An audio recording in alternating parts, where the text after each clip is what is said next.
Our speakers tonight, I'd like to welcome Donald Brunning, his wife April. I didn't get all the names of his crew, but he'll introduce those folks to you here in a moment. And before I go on, I want to say, want to start over? Sure. I'd like to welcome Donald Brunning, Don Brunning, his wife April, and he brought some of his crew with him tonight from Fossil Hunters. And I didn't get their names, so you'll have to introduce those whenever you come up. But before I go on, I want to thank you guys, and I want y'all to thank them. Dr. Richard Hulbert was supposed to be our speaker tonight. He was unable to attend for medical reasons, and if you all guys know Dr. Hulbert, he would never cancel if he didn't have to. So we hope he's doing well. And thank these guys for coming on such short notice. I don't know if it was Monday night or Tuesday, I got hold of Don, and he right away said, let me check my schedule, and shortly after we'll be there. And it's not a short trip, they're not around the corner, they're from up near DeLand. You guys take I-4? Sure did. So it might have taken them 3 or 4 days to get here. Don is an amateur fossil collector like most of us. He made some significant finds in the Wekiva River back in the early 90s, I believe. Many or most of those fossils were donated to the University of Florida, Florida Natural History Museum. And he's also recently retired. You heard him hooting a minute ago when I mentioned being retired myself. He's still hooting. And he was a teacher for the Digital Video Academy of Volusia County, I believe. And with those skills and him being a fossil hunter, him and his wife came up with the idea of having a reality show called Fossil Hunters. And he did this before he retired. I don't have the time to do it, but I think their first episode aired back as far as 2015. Right. And it is seen in many markets around Florida, but I know none of us have seen it because it's not in Tampa. But if you travel anywhere else in the state, you can pretty much see some of the episodes on the air. And this is not a video show. What do they call the young kids who all have their hooping and hollering stuff on YouTube? Or this is a real legitimate television show, not just a blog or a vlog. But I'll let Donald introduce Fossil Hunters and his crew more, but please come on up. I don't know who's coming up at first, but come up, Donald. Thank you.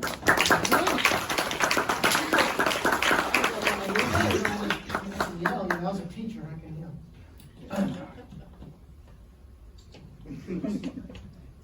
Thank you. All right. Well, welcome everybody. Good to see the Tampa Fossil Club, Tampa Bay Fossil Club, TBFC, as we know. Can we kill these front lights? Yes. Ready for that? I don't know if that's going to kill me. I'm going to step up. We'll see. Thanks. Which one is it? Just like that. Good. Got it. So, we are the Fossil Hunters. We have been on PBS for 9 years now. 9 years, and because it's PBS, that basically means that they just get a show when we finish a show, and then they add it to the list. We are at 24 official episodes, 30 minutes. We are a 30-minute episodic reality science-based series. That's what we are called. We have been picked up by 5 different streamers.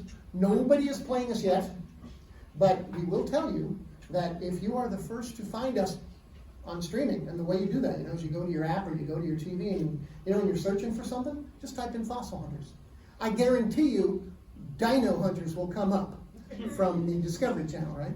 And we won't yet, but the more times you search, the more times they click. They got another click. Oh, that's Fossil. Oh yeah, we own that. We should probably schedule it. So we haven't been scheduled yet. We could be on tomorrow for all we know. The streamers aren't real good at getting back to us. This is kind of a science I'm learning as we go along. But right now, we are, like I say, we have been picked up. We have been licensed by 5 different streamers. Amazon Prime is one of them. And the more you look, the better chances we have to get on there. Quicker. We're going to get on there eventually. We just don't know when. Also, we have some merch. This is the first time we've ever kind of done this now that we're streaming and everything. We're going to have some merch. This cool little thing, you guys probably recognize this as not a very productive sifter, right? This would not do a lot of material. So this is kind of just a cool looking thing. But our guy over here, JP, one of our newest members, does this. We got our official Fossil Hunter sifter thing going here. He's got Smilodon, he's got Mastodon, and he's got giant ground sloth on the sides, Fossil Hunter in the front. If you are the first person to report back to us that we are being streamed, now we know we're already on YouTube because that's what you're about to watch. So not YouTube regular and not any of the PBS channels.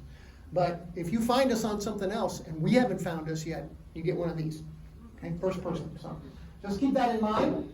Message us on Facebook.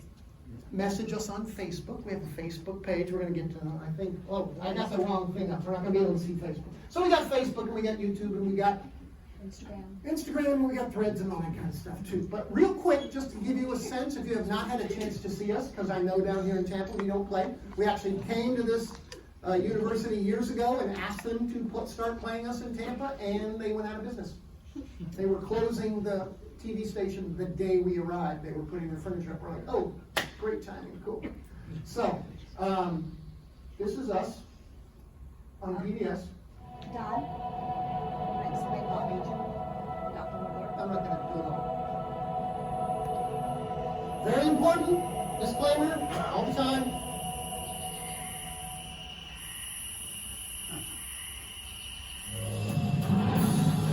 This is us.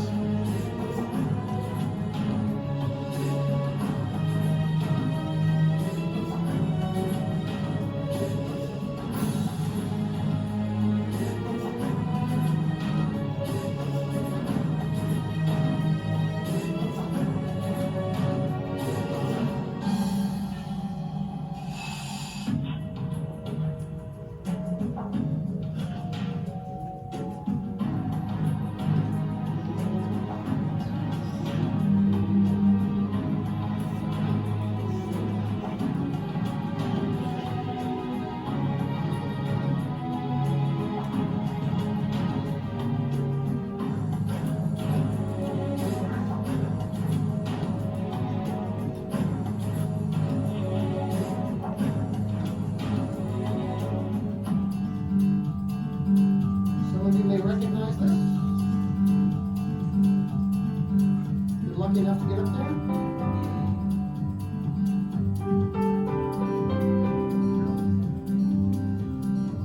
Hey, fossil hunters, it's Don, and guess what? I'm with the Fossil Hunters. And we're back in Gainesville, Florida at the Florida Museum of Natural History with Rachel Narducci. And Rachel is brand new to the position that she's in because the last time we were up here, we were interviewing Dr. Hulbert. So, Rachel, can you introduce yourself and let us know a little bit about you? Yep. So, hi everyone, I'm Rachel Narducci, and I'm the new collections manager of vertebrate paleontology, taking over for Richard. Okay, here we are at what's called there we go.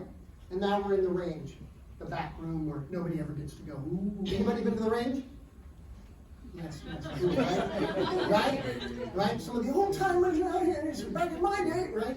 Me too. Lots of donations back in the 90s, so we kind of get a chance to go up there when we want and get a chance to kind of get the tours. Before Rachel, of course, it was Dr. Hulbert that we would meet with. I think he's been on 4 different episodes. And now it's Rachel. Has she had a chance to come down here yet and speak to you? Yeah. Fantastic. And she is such a charm. And her partner, Mitchell, I don't know if you got a chance to meet Mitchell as well. We just filmed her, Mitchell, and our crew at the Museum of Arts and Sciences in Daytona with their giant Erametherium laurelardi sloth. And this week, Zach, one of our members, and I are heading up to Gainesville to take the original skull of the Erametherium laurelardi, giant ground sloth, the only one of its kind, by the way, here from Central Florida. I've heard we've got other kinds of species, but Rachel says that's the only one of its kind that we have, and she's going to do the brain scan that she's been doing for her PhDs on that sloth skull, which is like the first time it's ever had a chance to be whatever MRI'd or whatever they do to that degree. It did get a scan early on when they had it, but you know, things have improved greatly with science. So anyway, this is what we're all about. I'm just going to kind of take us back to the first frame here. Maybe I'm a video engineer. You can see by how well I can work things. There we go.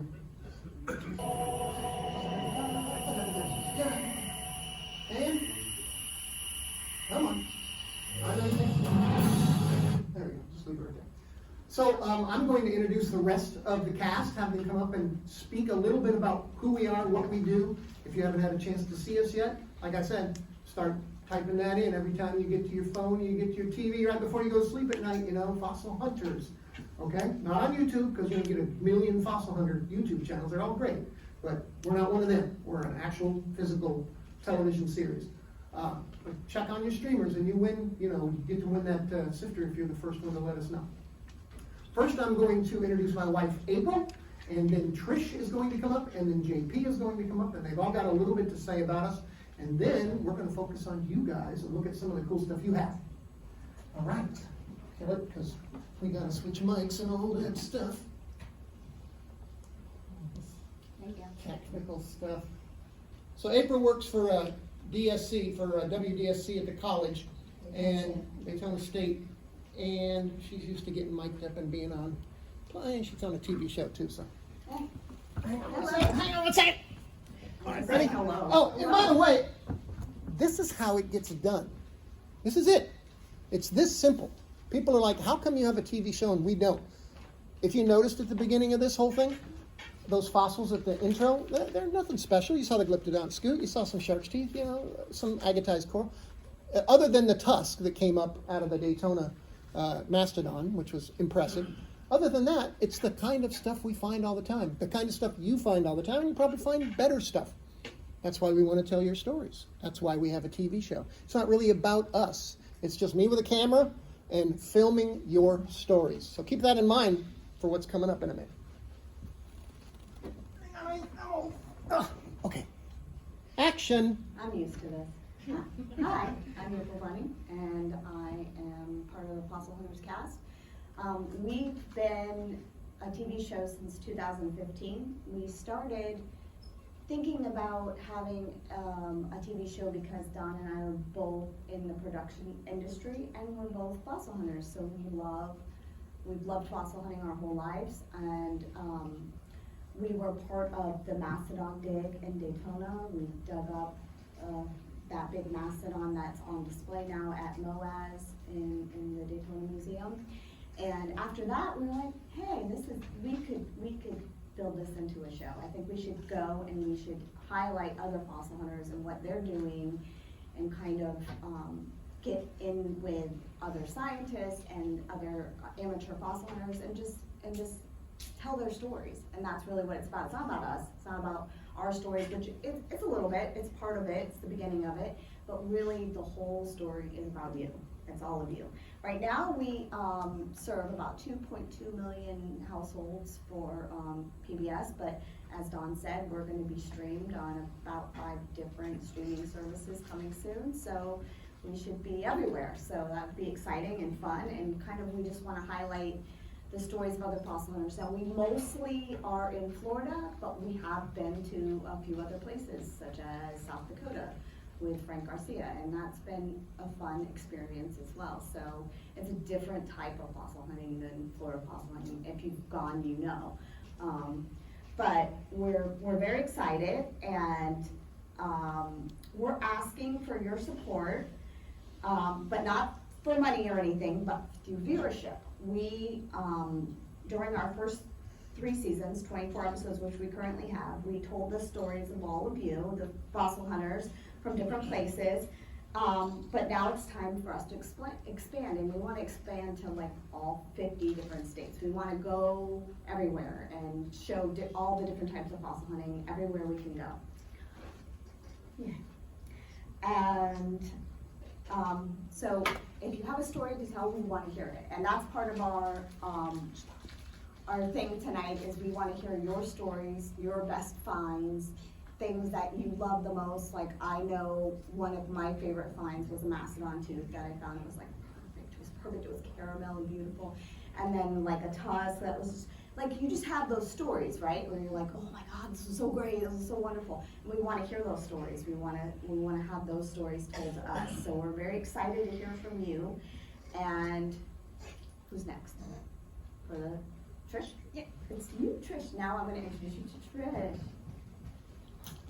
The reason I was asking you to move is because your numbers, in the light. yeah, the numbers are coming up, like scroll was across your forehead, and then Whatever, it's like fine. 2917 was across. So That's my Trish, expiration date. Trish stayed between I'll just the, stand right here. or that works too. All right, how do I do this? No, we're good. This it actually looks better with this light than it does with the other light.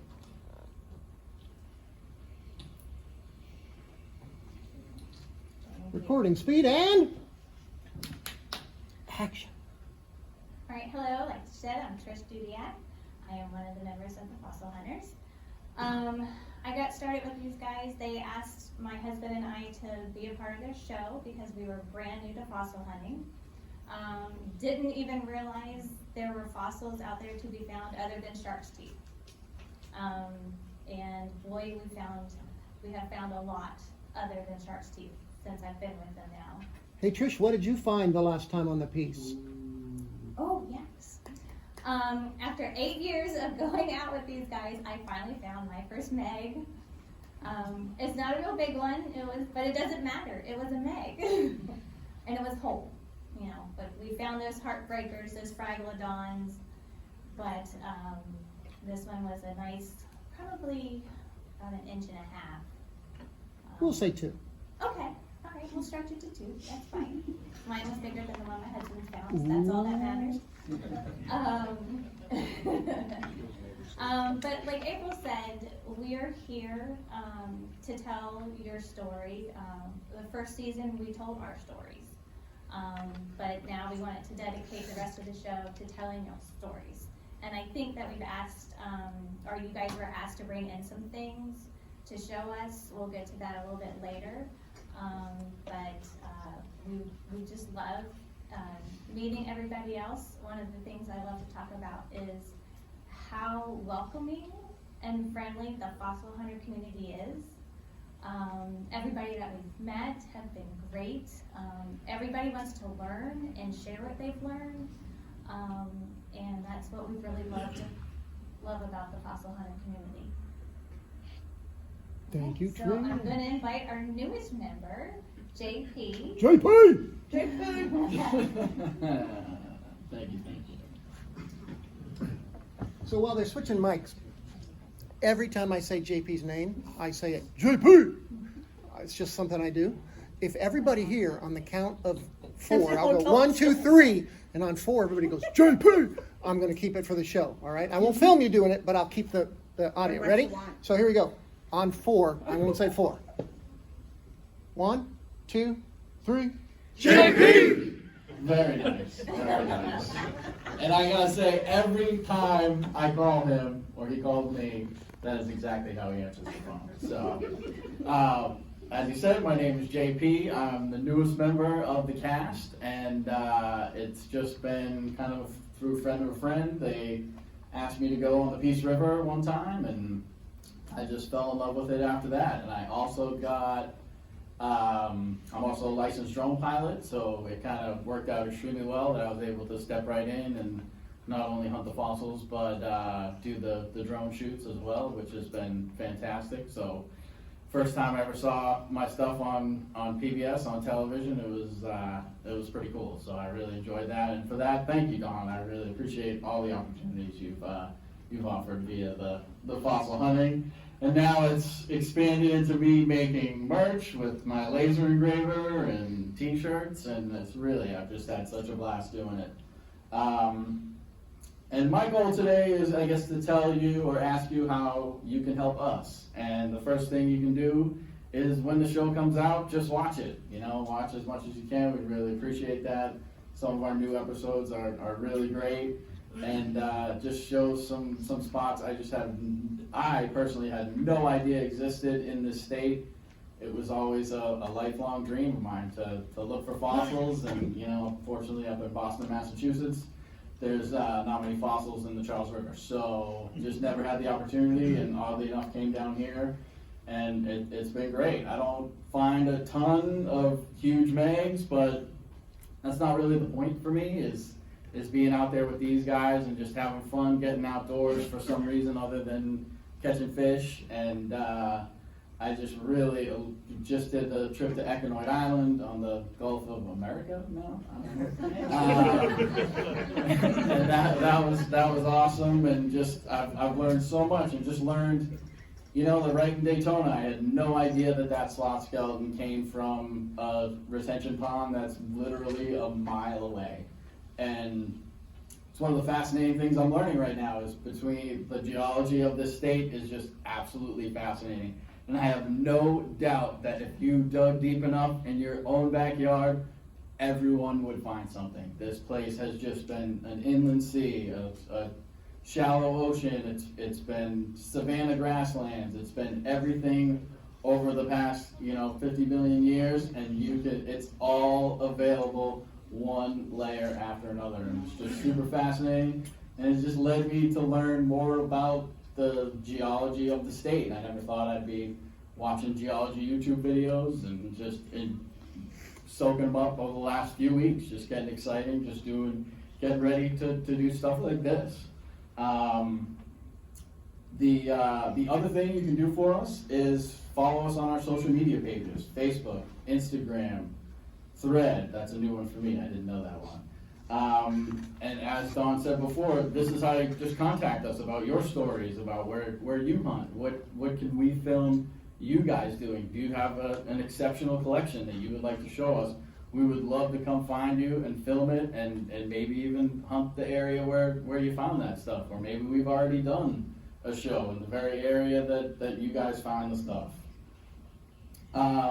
One of the big things you can do for us, either right now or tonight, is go on IMDb, find our Fossil Hunters page. What's IMDb? The internet? It's on the internet. It's a web page that tells you about every single movie that's ever existed. The Internet Movie Database, Ah. IMDb, Internet Movie Database, that's what it stands for. But imdb.com is where you want to go. And you're going to search for Fossil Hunters, and you're going to find that blue star in the top right-hand corner, and give us a 10 out of 10 rating. And why? Why would they want to do that? Well, it helps us promote the show. It helps us gain traction with these streamers, where there are several things they want to see happen. Apparently, it's not just hey, and I'm sure it works for a Tom Cruise movie, but unfortunately, we're not taking that path. And it just takes time. It takes time for them to see what kind of traction we're getting, what kind of followers we have, and like Don said earlier, just the simple, everybody's got it now on smart TV. Searching Fossil Hunters, even though nothing comes up, it still helps us. It still is getting recorded, and they're looking at that, and those are the things that are gonna get us onto the streaming service faster and faster. And hopefully once one falls in and people start watching it, it'll continue to happen. Thanks very much to guys like you. And I think that's all I have. And All right, then. Let me kind of wrap it up before we get to show and tell, because we want to take a lot of time to get to show and tell. But there's a couple of things I think you might want to see up here on the big screen before we move on. So as he mentioned, right, about the streaming, it's a crapshoot. I thought I knew all this stuff going in. Oh, this is how you get streamed, and this is what I retired. I have all this extra time. Oh, I'm supposed to stand back here. And it took months and months, to format the files correctly and blah, blah, blah. Closed captioning. You ever worked with closed captioning before? Oh my gosh. What a pain in the butt, right? I had to learn a new editing system. I've switched from Adobe Premiere, those of you who are out there editing, to DaVinci, what's it called? Resolve. DaVinci Resolve. So new I can't remember it. Not that that matters. But the point is, it's always something new. It's always some sort of new challenge, right? A lot like fossil hunting. So I wanted you guys said you saw Rachel before. I wanted to kind of come up, and you don't really need to hear about her past, but I did want to show you, if you have never had a chance to see the range, here's a little slideshow that's just going to kind of give you some quick little, if I do this, You were showing me some stuff around your office, and you came to this box. Yes. So these are megalodon coprolites. Very rare. Yeah. And you actually know that it's megalodon because great white sharks have this like spiraling poop today. So like you find something like this in the fossil record, you kind of just have to assume that it came from megalodon. This is some of the stuff you'll see in their quote-unquote, secret storage facility. Not a lot of people get a chance to get down there.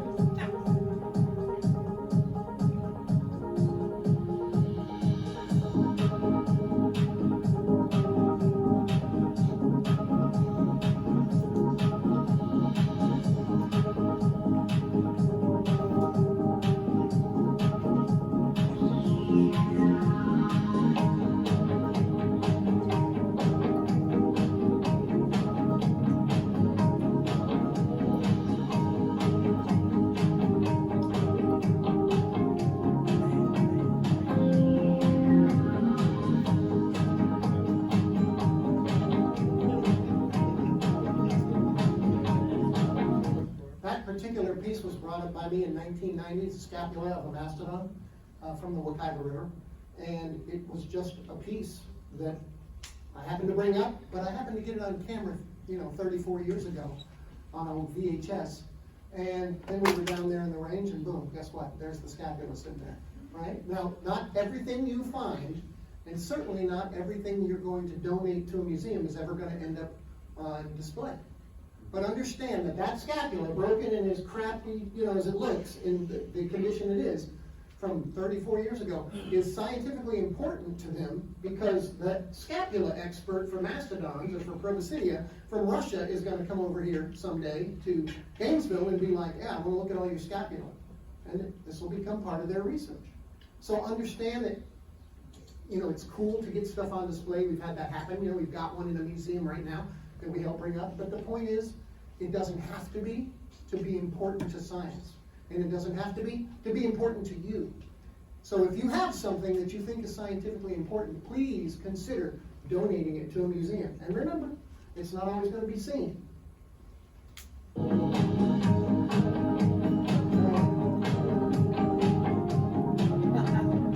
there I was in 1990, bringing it up. And then I got a chance to bring these tusks up.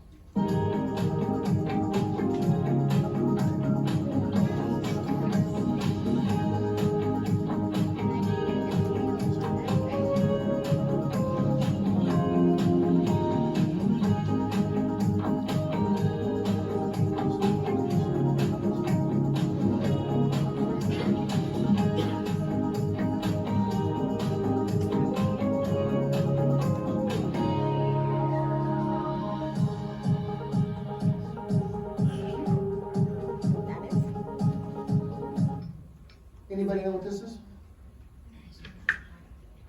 So they've been digging up their Gompathier site lately over there, whatever farm they're at.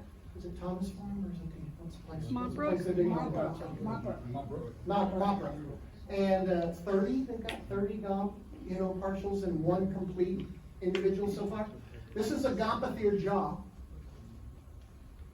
You can see the Gompathier teeth, which I finally just got in my bucket list. I didn't find it, I had to buy it, but I finally got a Gomp in my private collection. It's taken, look, I'm 64, it's taken all this time. This is a turtle. The turtle and the Gomp jaw are fossilized together.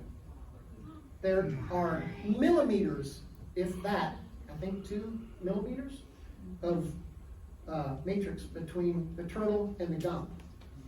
You don't have to get names. And so Gompathiers ate turtles? Give me your theory. Be a scientist. Choked. Somebody? No. Choked and killed him? Yeah, no. Yep. Died in the river and the turtle laid and went into the mouth, nested in the mouth and died in the mouth. It died in the river, it turned into, a skeleton, not a fossil yet, right? Because it couldn't fossilize yet. And then the turtle laid in there maybe, was nesting, and then died inside the jaw. And then they came up together, one of the most unique fossil discoveries I've ever seen. Of course, all of this could have been an oxbow lake, where things kind of got shoved into one corner, and the turtle, could have just ended up, got dead already and tumbling and just ended up in that particular position. But great theory, right? Great theory. Because we all know Gompathiers don't eat tortoises, or turtles. I keep saying tortoises. They have tortoises at home. That's a turtle. But how cool is that, right? I mean, you don't really get a chance to see stuff like that unless you get a chance to get out and see these places like the range. Here's a close-up.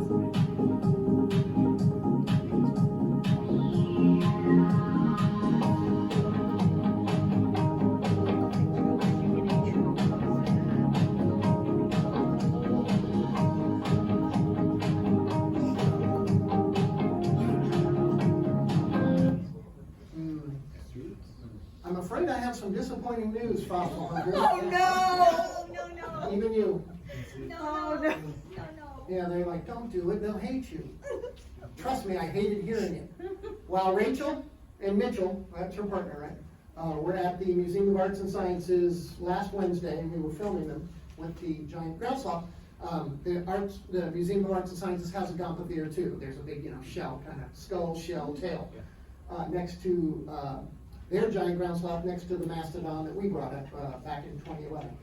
And what do we call this? What is this piece right there? What? Say it loud, say it proud. Everybody's wrong. You're all wrong. What? Anybody want to verify? Can we verify? Do you understand why? Oh, you know why? You told me.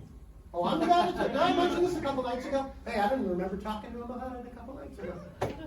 I didn't. Did you think I was going to tell him? Do you during the know? meeting? All right. So a Does anybody scoot. know? Anybody want to take a guess? A scoot is keratin. On top. It's the keratin covering on top of the osteoderm. By the time these fossilize, there's no keratin left. If you have a living turtle, it has turtle scoots because it has keratin on those scoots that are being held together, right, as the shell. But these are not called scoots. We've never found an alligator scoot.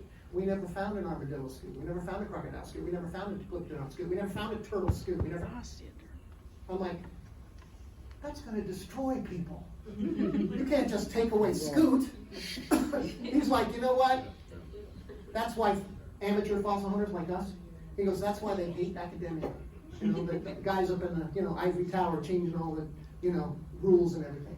He goes, it's just a matter of science, just so you know, particularly speaking from now on, if you would like to call them glyptodon osteoderms, then, Yale will be very impressed, right? Otherwise, they're always going to be scoots to me. You ain't changing me after 64 years.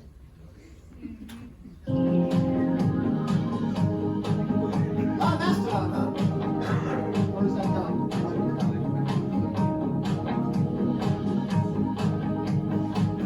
And not everything is in great shape, is it? No, not look at it. It's all broken up and glued back together and stuff. I was surprised that they kept a lot of this stuff, but it must be scientifically important if they're keeping it, because they get rid of a lot of stuff.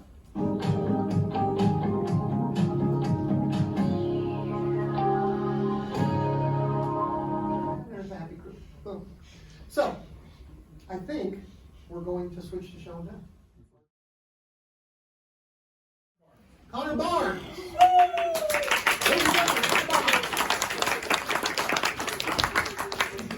And Connor, this is a very, just so you guys know, this is kind of a very in-your-face feel from time to time. Sometimes we'll sit in the audience and give a perspective, but sometimes we'll just kind of follow Connor.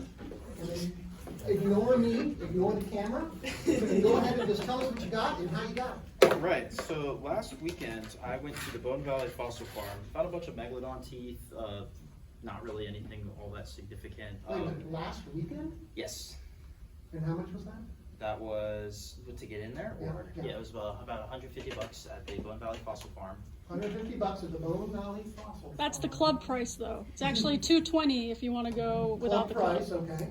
So, but we went last weekend, everybody found something, like Eileen said, everybody did really good. But at the very end, because we were done around 2:30ish, we probably stayed a little longer than 2:30. But in the last, part of the scoop, I found a three-toed horse cannon bone, which is pretty cool. And then I found a little piece of the side here that had kind of come off. I tried to glue it back together, but I thought this was pretty cool. I don't know what the species is, but it's pretty neat. So you don't really find three-toed horse material very commonly in that formation. So it's pretty So you're getting sharks, I haven't been there yet, it's one of the things on the list. So you can get shark's teeth and mammal out of the same. Yes, it's not extremely common. Most of the time you're finding marine sediments, you're finding a lot of marine animals, like you're finding megalodon, stingray mouth plates, all kinds of just marine animals. So sometimes occasionally you get that, or occasional bear dog that gets mixed in there. But most of the time you're getting marine stuff. So it is cool to find stuff like this in that kind of formation. So. And you did mention that you said we were there and we were getting lots of megalodons and junk. Yeah. Lots of megalodons. Megalodons and junk, yeah. Usually shark teeth, you've seen a lot of them. I mean, megalodon teeth are pretty cool, but it's always nice to find something like this, especially mammal stuff, because it's a lot more rare than megalodon. You'll find a million megalodon teeth before you find a nice mammal fossil. So it is pretty neat. So So you're a mammal fan? yes. Any particular species? Any particular species? I usually like xenarthrans, so kind of like what Rachel studies. So I like the ground sloths, giant armadillos. I think anteaters are part of that group, but And have you got any of that material? I have some giant ground sloth material. I have like one paramylodon tooth. I have a couple scoots, or not scoots, osteoderms. But yes, I have a lot of that kind of stuff. So, and then recently I found a couple vertebrae to I think Dasypus bellus, which is the beautiful armadillo, which are pretty neat. So, and I think they're all kind of to the same individual, which is pretty neat. And Dr. Hulbert would love your horse cannon. Yeah, I was really hoping to see him today to get an ID on this. So, but you know, If you send it to him, he'll definitely. You'd send pictures. Yeah. Yeah, he'll keep it, right? He might want to keep it. He might want to keep it. Connor's the president of the USF Fossil Club now. Geology Club. Oh, Geology Club, I'm sorry. Fantastic. Yes, and we are partnering with the Southeastern Geologic Society, and we're doing our thank you. We're doing our Fulbright trip annually. It's going to be the same day, ironically, as the Bone Valley Fossil Farm. So you can pick and choose your poison. But USF Geology Club, for all of our USF students, it is free to get in, but I think regular admission is $35, and then for SGS members, I think it's $25. But that's going to be February 22nd at 9:30 a.m. On the Lake Wales Ridge. So it'd be pretty cool. So Well, thank you, Connor. yes. Appreciate it. Caroline. Roger. She's sending me. All right, we're gonna mic you up. I'm sorry I forgot to mic you up, but where's the other dude? Just two more. Yeah, I'm sorry. But guess what? It worked. All right, if you wouldn't mind giving your name. Oh, she's bringing a whole bucket. Who's this? Ruby? Yeah. Hi, Ruby. And this is? Robert. Nice Robert. to meet you guys. All right, It's my Robert. first time here, so it's I didn't even know I was gonna be up here. Well, welcome She's to like, streaming. she's Welcome like- to international streaming, Roger. She's like, bring this stuff in, somebody will identify it, because we're brand new, and we have no idea what it is. At first, we thought it was petrified wood. And I'm like, I have no idea what it is. This is a coral, right? The coral. We found this actually right on our property. We live in Wesley Chapel, and we found it 2 feet down, 2.5 feet down, 3 feet down, almost. 30 million years. Some of these things, we have no idea what they are, so with your help, I would appreciate it. It'd be awesome. Some of these things did not come from my property. These two didn't come from our property, but these did. We only dug down about 2 to 3 feet. We live, you guys know where Epperson is? You guys know where Epperson is, down in Pasco County, up in Pasco County? San Antonio, Florida, not Texas, Florida. We're like maybe 10 minutes away from there. And there was this little dip on our property. We started going through our maps. And we started going through things further back. And we're like, there's another property here, there's a metal shed over there. We have a wetland that was covered up at one point. And then we dug down where there was this little dip in our property. And then I was watching this guy on YouTube and said, hey, if you see a dip, it's probably some type of limestone lining falling out of some kind, sinkhole. All right, we go dig down, even though it might be a sinkhole. The first thing we dug out was, I didn't bring it with me, but it's about 50 or 60 pounds. It's one of these guys. It's 50 or 60 pounds, 21 or 22 feet wide, about, not 22, 21 or 22 inches, and about 10 or maybe 12, maybe a foot or so high, and about 10 inches wide. And it broke our wheelbarrows. And it broke our wheel. So we had no idea what it was. We thought it was petrified wood, and then we started AI, ChatGPT. I don't want to put that out there, but AI did pretty well at identifying some of this stuff for us, because we're like, if it has septas, and then I actually took a screenshot of really, really close, and I put it into AI and said, oh, I see septas. I'm like, what's a septa? And then I started figuring out it's a coral. And then from that point on, it's a hard coral. Apart from that, I have no idea if they're agatized or what, or how long they've been there. Usually, what I've been thinking is there have to be some type of, my wife has been looking up on some maps too, there might have been like an inland shore of some kind We on were our side, all in right?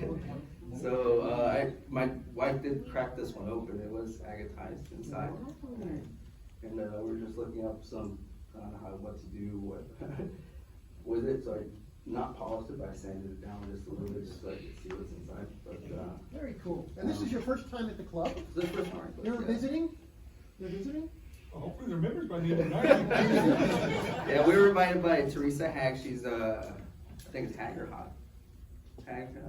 My wife and I, we have a homeschool group of about 100 families or so. We like teaching things to the kids, and we do geocaching, all kind of cool things. But this is our first time trying to get into, learning about rocks, fossils, and everything else. Fantastic. Very good. That's all I got.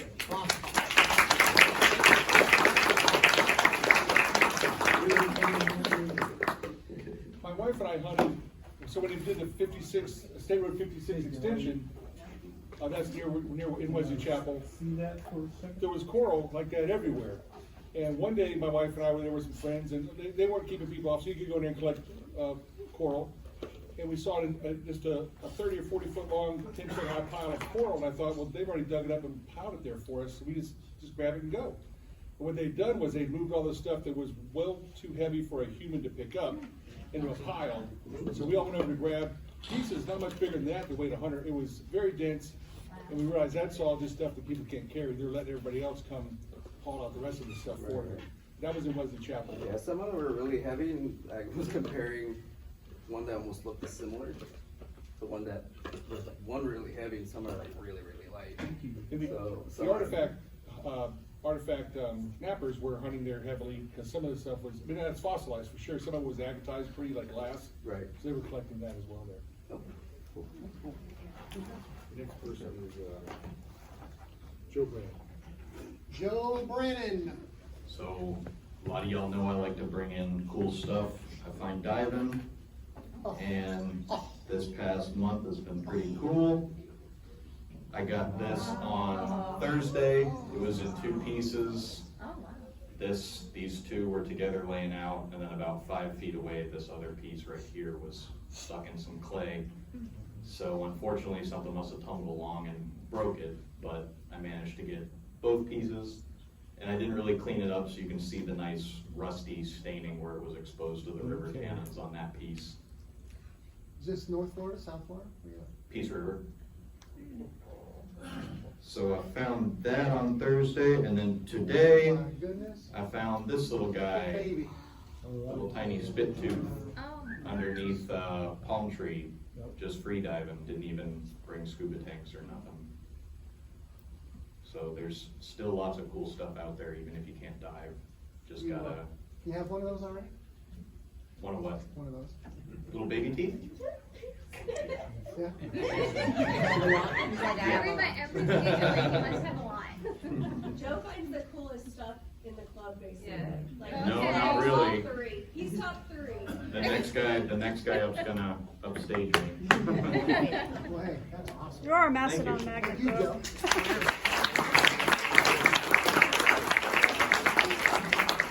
Joe's a good example of going. The fossils aren't going to come to you on your couch. Right. I know some of us have a JOB, some of us are retired, don't have enough time in the day to do all the nothing we want to get done. But Joe goes a lot, but he finds a lot as well. So your fossil collection is going to be proportioned to the time you plan to go out on the Peace River, whether you're walking the bank, green washing, scuba diving, snorkeling, breaking baby mastodon teeth over there. Oh, microphone. Don't get. Okay, whisper I know over there, that we'll was hear an you. excuse to see the mastodon too. Joe would have left with that. And who's next? Rob Carlson.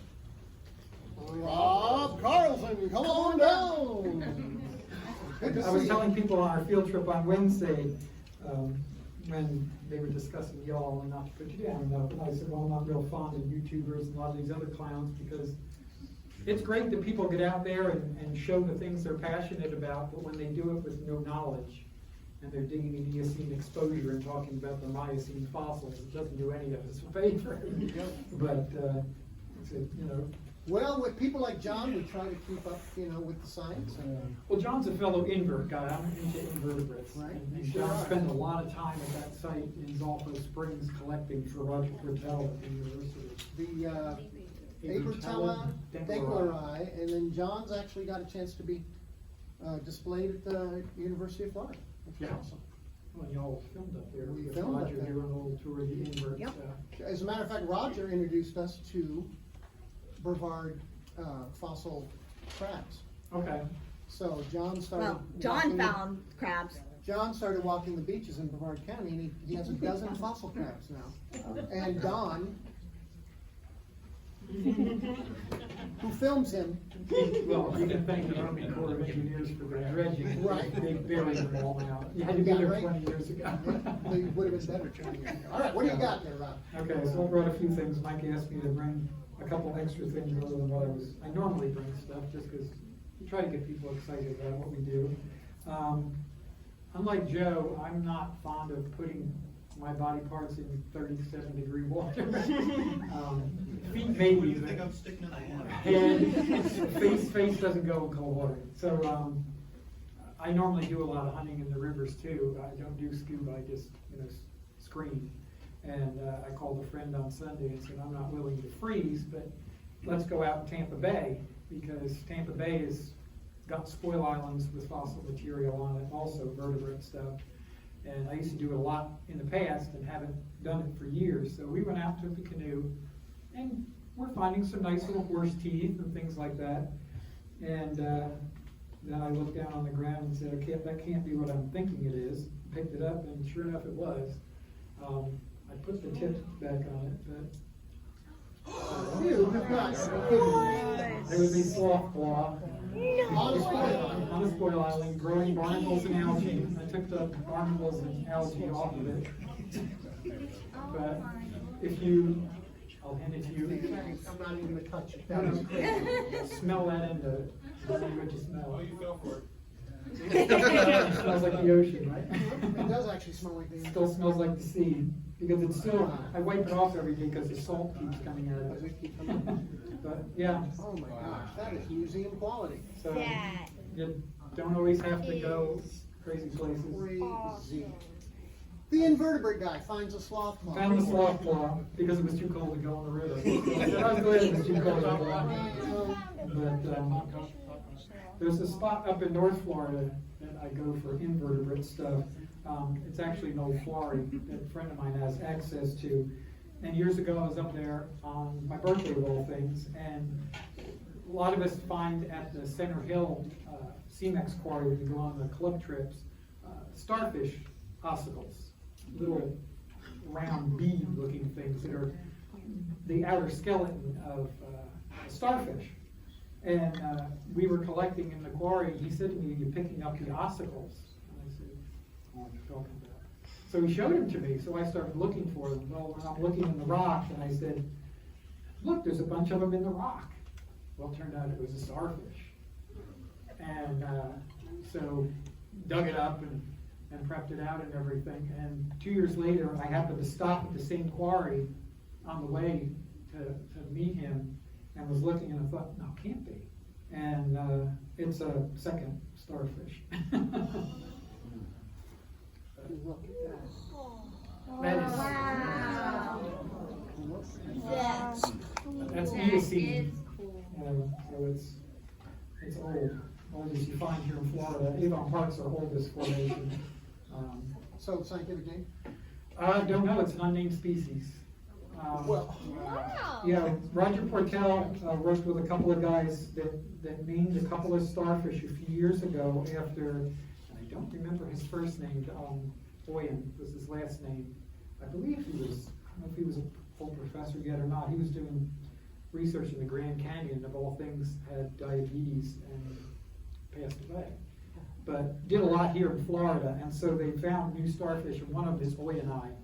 But I have the paper, and the two starfish they named in that paper, the ossicle, the ossicles, whatever you call them, but the ends of that are blunt. And if you can see, these are chisel shaped. So it's not the same species. So sooner or later, I suppose Roger will end up with this. I would hope Roger could end up with that at some point. Well, Roger's not good on writing papers promptly, so it always holds me back a little. Roger did mention something interesting to us when we visited him, talking about the Abertella dengleri. And he said, go hunt invertebrates, because, you know, they're, my apologies, they mastodons. Well, there's a lot more of them. There's a lot more of them, and your chance of getting something named after you is huge compared to mammals, because, you know, we pretty much found all the mammal stuff, right? But as far as invertebrates go, you got a good chance, like you've got a good chance. What's your full name? Rob Carlson. Carlson? That would be Carlsoni. Right? Carlsoni. I have one named after me. Oh, you do already? Well, there you go. Been there, done that. Abertella Carlson. It's another Abertella. It's an Abertella. Yeah. Very cool.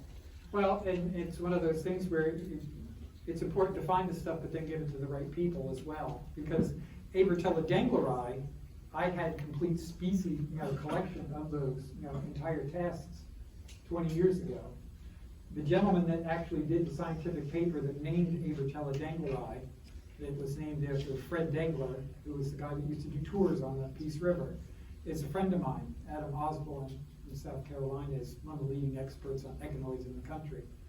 And when I met him, he saw my collection and said, I wish I'd known you then. And I said, well, it all worked out because I ended up, I found an Abertella that when he did the paper, he's written the 2 papers with Roger Portell at the university on echinoids, all the Cenozoic echinoids. The Neogene paper has been finished. The Paleogene paper is in committee still. It supposedly is ready to be released.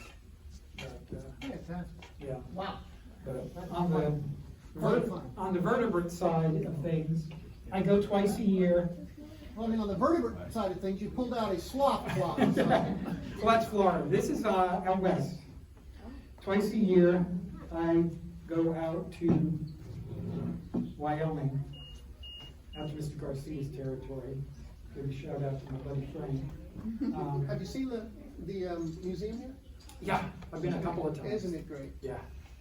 He's a good guy. He's a little controversial sometimes, but he's a good guy. He's been friends for 26 years. Yes, we all stayed with him while we were out west. And I got to tell you, if you have not seen the Fossil Finder Museum, you've really got to get out there and see it, guys. It is impressive. It is. I told Frank, I said, the first time I came, I said, I was going to try to be positive. I said, you blew me away, Frank. I said, he introduced me to the man that did all the display cases. But it's done absolutely beautifully. It's one of the nicest museums for its size that I've seen. And it's sitting, a couple of blocks away from the Mammoth site. So everybody goes to the Mammoth site. Nobody goes to see Fossil Finder. It is a diamond in the rough. Yeah. Yep. And he's always working on getting new stuff. So I was telling people this past year in September when we were out west, our rancher said to us, well, I've got a couple other ranch, properties. Would you be interested in looking at some other land? So of course we say, well, sure, that'd be fun. So normally we're collecting, Oligocene fossils. It's mostly Oreodonts, things like that, rhinos. Oreodonts. That's what we were missing. And, lower down in the Chadron below that formation, they get what's called titanotheres, which were, a race of rhino-like animals that went extinct. He took us to that property, and there's a bone bed of titanotheres. Really? So we spent a week in September digging up titanotheres, and this is an articulated front leg. I found it in the ground where it was joined together. Wow. It's the humerus with the radius and all that. So how much of the animal was besides the leg? There's a dozen animals. They're all jumbled up. There's bone, and there's legs laying here, and jaws laying there, and a skull there, just vertebrae. And any skull? I haven't finished cleaning it yet. I brought the jaws in a few months ago, but the skull has been quite a feat. It's a very, very, very hard rock. Yeah. So it's been a real chore. I broke the bit on my air stride working on it a couple of weeks ago. What kind of rock are we talking about? What is it? It's a silicified, it's silica pebbles. It's not even sand. It's larger than, the grains are larger than sand. But then that's compressed with clay, and it's fused where it's becoming sandstone.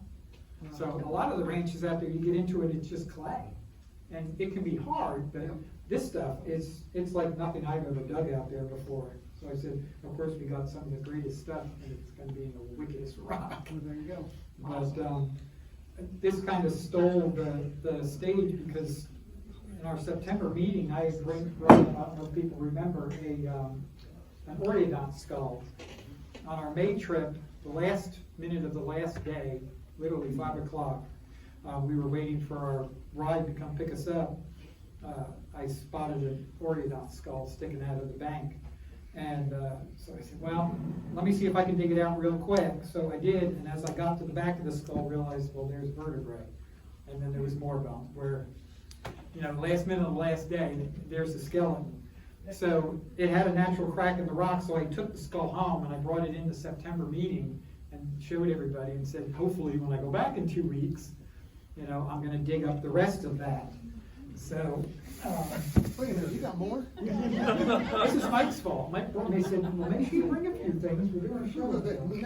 But, I do my own prep work, so as I'm going. John should have been here, John should have been here. I do my own prep work, so I try to. Oh my gosh. Wow. What are you done? Yeah. I'm gonna walk in front of you guys. Not every bone is there. I've got, a lot of the vertebral column, it's got shoulder blades, it's got pelvis, it's got leg bones, it's got ribs. This too is in some really hard clay, but not as big as the titanic material. Now, are you prepping that out of the exact matrix that it was living in, or did you reset it? Nope, it's still on the same rock it was buried in. Yeah, I just stabilized it. And I'm one for leaving things in situ. I like the natural look.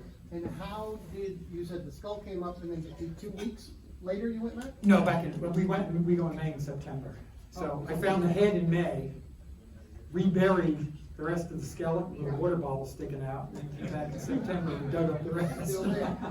Yeah, nobody else wants the ranch, so we're safe with leaving stuff over there. It is awesome. But I felt bad for the poor little thing, because this was the thing I was the most excited about going on the September trip. And then when I came home, all I've been doing is playing with the titanic there, and I neglected him, and I finally said, okay, he needs to be clean. So that's why I brought him in today, because I said, I gotta show everybody that, yeah, I did find the rest and finish my little Oreodont. That's amazing. Awesome. So, yeah. Well, People guys. call them prairie potatoes. What do you think, huh? Amazing.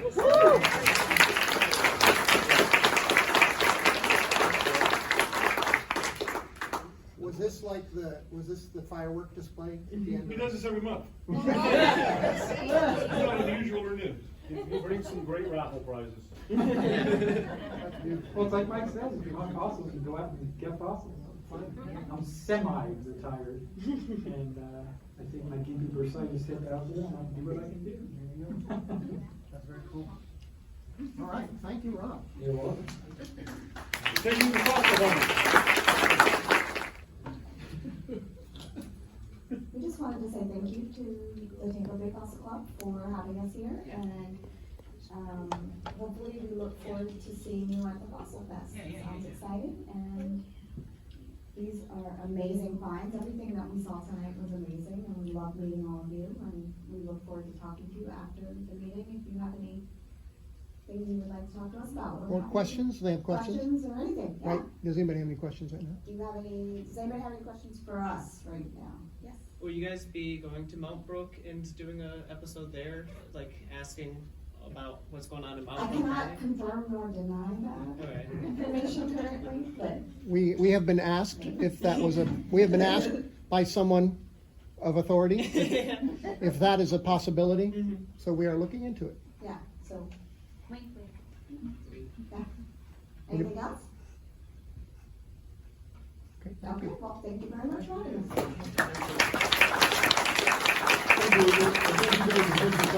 Thank you. Last minute, getting your crew down here, we appreciate it. I think you had, like I said, 3.5 or 4 days of notice, and it is certainly appreciated. And you're welcome back anytime. Thank you so much. Katora Cotton would like to show off some of her artwork she's done, and she's going to come up here. They have no presentation tonight, but Victoria did she brought a lot of our work, and she'd like to share it with you. These are just some of the many characters that we created and came up with. They're all herbivores because tonight we're talking about mega herbivores. Yeah. Most of them Cretaceous, but a few Jurassic ones. Here, can you guess what this is? Come on, everyone, say it. Yes. Specifically, his name is Palmer. And he's a typical Canadian, And of course, also from Cretaceous Canada. Yes, Corythosaurus, Connor.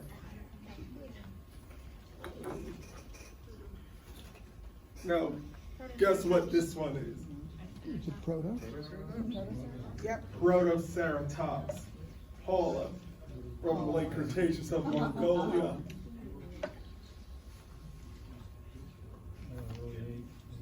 This one is. Dinosaurus. Yeah, Dinosaurus. Ernest, from late Cretaceous, Montana. Come on, you guys should know all these dinosaurs' names, not just the kids in this room. I mean, you watched Jurassic Park, Land Before Time. Yes. Now you should all know this one. My favorite. Yes, Triceratops. His name is Thrice, because you get 3 times the pain if you piss him off. But most of the time he's pretty docile, except when he's napping or if you interrupt him eating. Basically, just like every other male out there.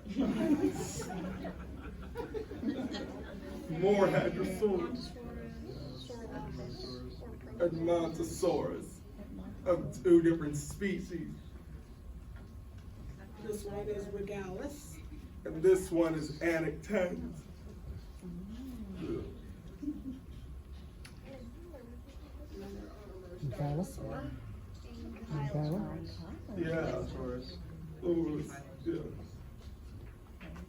Iguanodon. Yeah, a typical British gentle saurian.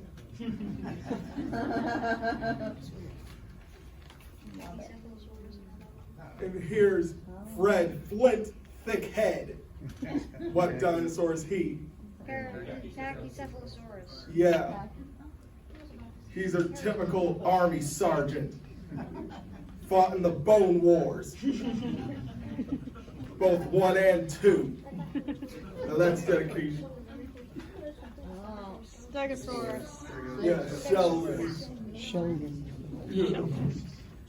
Now all these characters and the many other ones that we've shown you who are part of a series that we're coming up with called Paleo Days. It basically takes place in an anachronistic world where extinct animals still exist and live alongside modern ones. Imagine it sort of like being a mix between Land Before Time, the Disney Dinosaurs TV series, if you remember that, and the Flintstones. You know, all the animal characters can talk, and they know their specific names and where they're from. And basically how it works is that that each part of the world is based on the formations where they actually lived, you know, like neighborhoods and counties. Like, for example, one part of Montana would be like the Hell Creek Formation neighborhood, whereas another part in Wyoming would be the Lance Formation, you know, but they all regularly visit each other. And of course, being animals, they still have conflicts, you know, predators eating the prey and calling them idiots. But of course, the prey doesn't take lightly to that, and they sometimes fight back.